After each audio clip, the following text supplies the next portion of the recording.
ప్రాణాహిత project వెనకటికి ఉండే కదా. ప్రాణాహిత ప్రాజెక్ట్ ఏం చేసిరనంటే ఫస్ట్ వెనకటికి ఇక్కడి నుంచి మన వార్దా నది వస్తుంది, ఇక్కడి నుంచి మన వేన్ గంగా నది వస్తుంది. వెనకటికి ఏమనుకున్నారంటే ఇక్కడ కడదామని అనుకున్నారు. ఇది జంక్షన్ పాయింట్. ఈ జంక్షన్ పాయింట్ దగ్గర బ్రిడ్జ్ కడదామని అనుకున్నారు, లేకపోతే ఒక డ్యామ్ కడదామని అనుకున్నారు. ఇప్పుడు ఏం చేసిర్రు, రేవంత్ రెడ్డి గారు తెలంగాణ గవర్నమెంట్ కొత్త ప్లాన్ ప్రపోజ్ చేసింది. ఈ ప్లాన్ ప్రకారం ఏందనంటే 2 బ్యారేజ్లు కడతారట. ఎక్కడ? తుమ్మిడిహట్టి దగ్గర. ఒకటేమో వార్దా నది దగ్గర, ఇంకొకటి మన వేన్ గంగా నది దగ్గర. ఈ రెండింటిని ఎట్లా కనెక్ట్ చేస్తారు? ఒక కాంక్రీట్ బండ్ తోని కనెక్ట్ చేస్తారు. ఒక కాంక్రీట్ బండ్ కూడా ఇట పెట్టిన. ఎనకటికి ఏం ప్లాన్ ఉండే కాంగ్రెస్ది? ఈడ ఒకటి కట్టేద్దామని అనుకున్నారు. మళ్ళీ వరద తాకిట్ వస్తే ఎట్లా అనేది క్వశ్చన్. ఇప్పుడు కాంగ్రెస్ ఏమంటుందంటే గ్రావిటీ బేస్డ్ సొల్యూషన్ కదా, చాలా ఈజీగా ఉంటుంది అని చెప్తారు. అయితే టెక్నికలీ పొలిటికలీ అంత ఈజీ ఉండుంటే మళ్ళీ కాంగ్రెస్ ఇన్ని దశాబ్దాల వారిగా ఉమ్మడి ఆంధ్రప్రదేశ్ని పరిపాలించిందిగా. ఈ ఐడియా, ఈ చక్కదనం, ఈ ఆలోచన ఆనాడు కాంగ్రెస్కి లేదని అంటే తెలంగాణ యొక్క నీడ్స్ని, తెలంగాణ యొక్క గర్వాన్ని, తెలంగాణ యొక్క గౌరవాన్ని వెనకటికి వీళ్ళు తాకట్టు పెట్టినరు. ఇవాళ ఏ హక్కుతో ఈ ప్రాజెక్ట్ చేస్తానని మాట్లాడుతున్నారు ఫ్రెండ్స్? నేను ఇవాళ అడుగుతున్నాను. మహారాష్ట్ర కోఆపరేట్ చేస్తాననుకుంటారా ఫ్రెండ్స్? నేను ఒక మాట అడుగుతున్నాను. ఇప్పుడు మీకు ఇందంతా కాంప్లికేషన్ సింపుల్గా చిన్న డయాగ్రామ్ వేసినది, అది అర్థం చేసుకోవాలంటే పెద్దది. మహారాష్ట్ర ప్రతిసారి మా ఊర్లు ముంపు ప్రాంతాలు అయితే అని చెప్పిండ్రు. వాళ్ళు ఫుల్ రిజర్వాయర్ లెవెల్ కన్సర్న్స్ వ్యక్తం చేసిండ్రు. తుమ్మిడిహట్టి అందుకే ఆగింది. ఇవాళ ఏం మాట్లాడుతున్నారు వీళ్ళు? కాళేశ్వరం అసలు వేస్ట్ అని చెప్పి మాట్లాడుతున్నారు. Gautam model school Sun City branch admissions are open for 2026.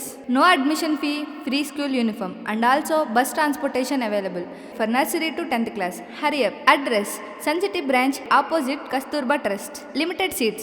Contact us now 8121573123 and 8977113123. జై హింద్, జై భారత్, జై తెలంగాణ. ఫ్రెండ్స్, నేను మీ Girish Daramuni. Welcome to our channel Chitragupta. ఏంది గిరీష్ అలా నవ్వుతున్నావు? చిట్టా మొదలెట్టే కంటే ముందు నవ్వుతున్నాను అంటే కాంగ్రెస్ సర్కారు మరి అప్పుడు ఏదో పాత చింతకాయ పచ్చడి ఉండేది చూడు, ప్రాణాహిత చేవెళ్ళ, ప్రాణాహిత ప్రాజెక్ట్ ఎక్సెట్రా ఎక్సెట్రా. మళ్ళీ దాన్ని ఇప్పుడు కొత్త సీసలేసి మనకు చూపెట్టడానికి ప్రయత్నం చేస్తుంది. ఓ చూసినావా, తొక్కు చూసినావా అని. ఇప్పుడు అది మళ్ళీ పాస్ పైన తొక్క, మంచి తొక్క అనేది మీరు డిస్కస్ చేద్దాం. దాని తర్వాత లాస్ట్కి మీ కమెంట్ రూపంలో చెప్పాం. ఇలా వెలుగు పేపర్లో వచ్చిన కథనం ప్రకారం ఏంటంటే ప్రాణాహితపై 2 బ్యారేజ్లు, వార్దాపై ఒకటి, వైన్ గంగాపై మరొకటి. ఆ రెండింటిని కనెక్ట్ చేసేలా భారీ కాంక్రీట్ బండ్. వార్దాపై నుంచి ఇప్పటికే ఉన్న కెనాల్తో సుందిళ్లకు నీళ్లు, 22 కిలోమీటర్లు మేరా సొరంగం, 5.5 కిలోమీటర్లలో ఓపెన్ కెనాల్. అలైన్మెంట్ దాదాపు ఖరారు. వారంలో సీఎంల మీటింగ్ను ఏర్పాటు చేసేలా ప్రభుత్వం కసరత్తు. అంటే మహారాష్ట్ర ఈ నెల 10న ప్రధాని మోదీతో మాట్లాడించేలా ప్రయత్నాలు.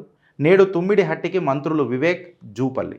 ఒక్క మాటలో చెప్పాలనంటే ఫ్రెండ్స్, పంచాయతీ ఏందనంటే ప్రాణాహిత ప్రాజెక్ట్ వెనకటికి ఉండే కదా. ప్రాణాహిత ప్రాజెక్ట్ ఏం చేసిరనంటే ఫస్ట్ వెనకటికి ఇక్కడి నుంచి మన వార్దా నది వస్తుంది, ఇక్కడి నుంచి మన వేన్ గంగా నది వస్తుంది. చిత్రగుప్తు కదా, మీకు అర్థమయ్యే విధంగా తీసుకుని. వెనకటికి ఏమనుకున్నారంటే ఇక్కడ కడదామని అనుకున్నారు. ఇది జంక్షన్ పాయింట్. ఈ జంక్షన్ పాయింట్ దగ్గర బ్రిడ్జ్ కడదామని అనుకున్నారు, లేకపోతే ఒక డ్యామ్ కడదామని అనుకున్నారు, బ్యారేజ్ కడదామని అనుకున్నారు. కరెక్ట్ వర్డ్ అంటే. ఇప్పుడు ఏం చేసిర్రు, రేవంత్ రెడ్డి గారు ఆలోచన మేరకు ఏం చేసిరనంటే తెలంగాణ గవర్నమెంట్ కొత్త ప్లాన్ ప్రపోజ్ చేసింది. ఈ ప్లాన్ ప్రకారం ఏందనంటే 2 బ్యారేజ్లు కడతారట.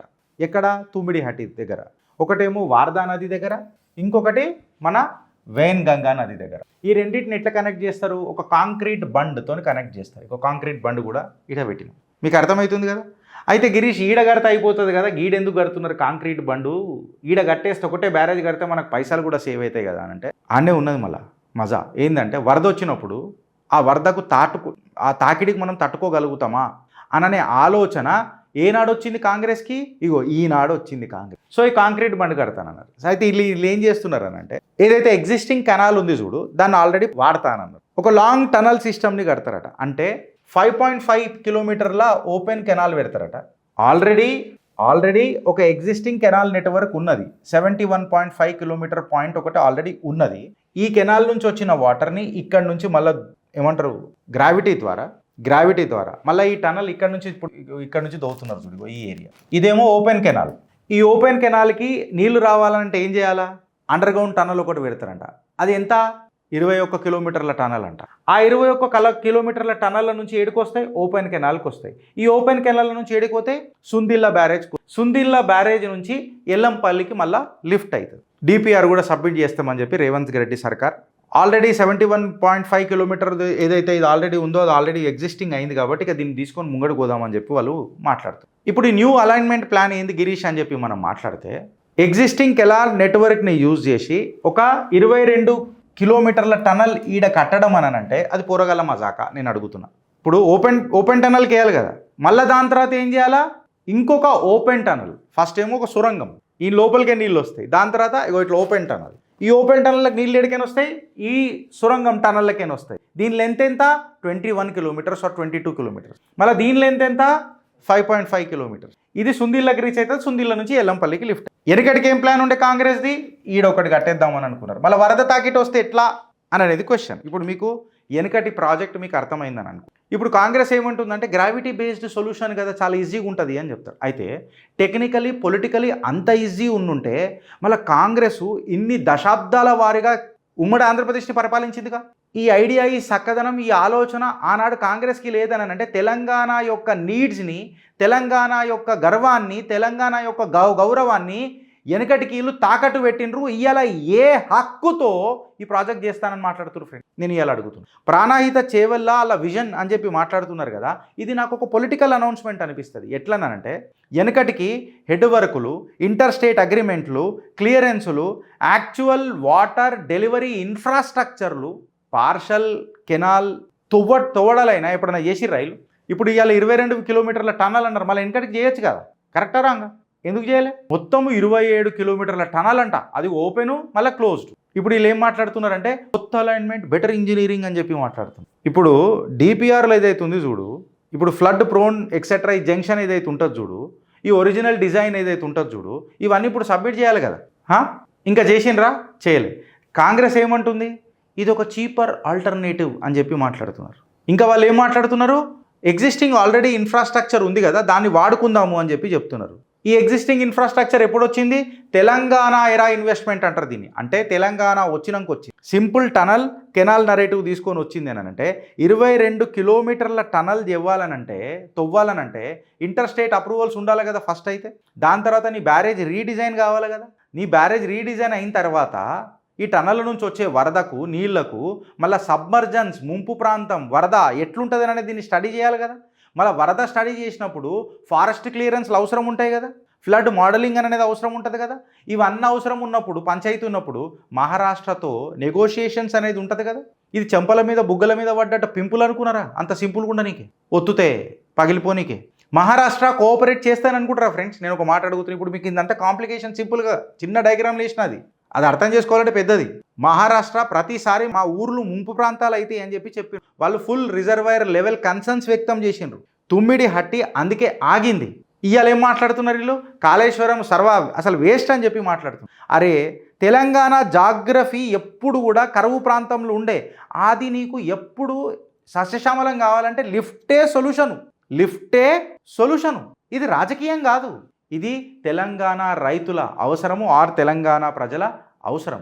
అక్కడ పొలిటికల్ యాంగిల్, ఇప్పటిదాకా నేను ఒక ఇరిగేషన్ యాంగిల్లో చెప్పాను. పొలిటికల్ యాంగిల్లో మాట్లాడాలనంటే ఇలా కాంగ్రెస్ ఫెయిల్యూర్, రివర్స్ ఇంజనీరింగ్ అనేది ఒకసారి మాట్లాడుకోవాలి కదా. వీళ్ళు ఏం చేస్తున్నారు బ్రదర్, ఫస్ట్ మేడిగడ్డని అటాక్ చేస్తారు ఎమోషనల్గా. దాని తర్వాత ఏం చెప్తారు, కాళేశ్వరం లిఫ్ట్ ఇరిగేషన్ స్కీమ్ అనేది అసలు అది సచ్చిన పాము, అది వేస్ట్, పనికిరాదని చెప్పి ఇప్పుడు ఏం చేస్తారు, కాంగ్రెస్ ఎరా బ్రాండింగ్ తయారు చేస్తారు. కంప్లీట్గా ఈ రీప్యాకేజ్ని మాడిఫై చేసి తీసుకొని వచ్చి ఒక కొత్త విజన్ తీసుకొని వస్తున్నాము అని చెప్పి మాట్లాడతారు. ఇప్పుడు ఏదో చెప్పారు కదా, పర్ఫెక్ట్ గ్రావిటీ మోడల్ అని చెప్పి తీసుకొని వచ్చింది. ఈ పర్ఫెక్ట్ గ్రావిటీ అనేది ఎడికని వచ్చిందో నాకు అర్థమవుతుంది. సరే, అంత పర్ఫెక్ట్ గ్రావిటీ అయితే నేను అడుగుతున్నా వెనకడికి చేయాలి కదా బ్రదర్. ఇది ఎందుకు చేయలే? ఇన్ని సంవత్సరాలు పట్టిందా అని చెప్పి మాట్లాడితే ఇప్పటిదాకా ఒకటి వచ్చింది, ఎగ్జిస్టింగ్ 71 కిలోమీటర్ పాయింట్ ఏదైతే ఉంది, ఇన్ఫ్రాస్ట్రక్చర్ ఉంది కదా, తెలంగాణ ఎరా ఇన్వెస్ట్మెంట్, దాన్ని వాడుకుందాము అని అంటే నాకు ఇక్కడ ఎవరు గుర్తొస్తారు, కల్వకుంట్ల చంద్రశేఖరరావు గుర్తొస్తారు. ఆయన చేసిన సేవ గుర్తొస్తుంది, ఇరిగేషన్ డిపార్ట్మెంట్. బీఆర్ఎస్ ఎరా థింకింగ్ ఏ రకంగా ఉండేననేది నేను చెప్తాను. తెలంగాణ అనేది ఇక దశాబ్దాల వారీగా ఆగలేము, ఆగితే పుట్టగతులు ఉండయి తెలంగాణకు అని చెప్పి ఆలోచించిన తెలంగాణ భగీరథుడు కేసీఆర్. ఇంటర్ స్టేట్ అప్రూవల్స్ వద్దు, ప్రాజెక్ట్ కాళేశ్వరమే ముద్దు అని చెప్పి ముంగటికి పోయిన మొగోడు మునగాడు కల్వకుంట్ల చంద్రశేఖరరావు. ఎందుకు, వాటర్ ఎప్పుడైతే నిన్ను అగ్రెసివ్గా లిఫ్ట్ చేసుడు మొదలెడతావో, ఇంటర్నల్గా స్టోర్ చేసుడు మొదలెడతావో తెలంగాణ సస్యశ్యామలం అవుతుంది. అంటే ఫాస్ట్ ఎగ్జిక్యూషన్ చేయాలి తెలంగాణ ప్రజలకు. కానీ దశాబ్దాల వారీగా పేపర్ పుల్లుల లెక్క డిపిఆర్లు రాసుకుంటూ కూర్చుంటే వర్కౌట్ అవుతుందా? ఆర్ ఎన్ని సంవత్సరాల కాంగ్రెస్ పాలనలా ప్రాణాహిత తీసుకొద్దామా అని ఆలోచించారు, కానీ ప్రాణాహిత కూడా ప్రాణం పోయలే. ప్రాణాహిత కూడా కాళేశ్వరానికి కాలానికే చెక్ పెట్టి నీళ్లు ఎత్తిపూతలు పోస్తే కాలభైరవుడే ఆశ్చర్యపోయిండట. సమయాన్నే వశం చేసుకుంటున్నారు కదా తెలంగాణ ప్రజలు అని. అర్జెన్సీ ఏముండే తెలుసా తెలంగాణకు ఆనాడు?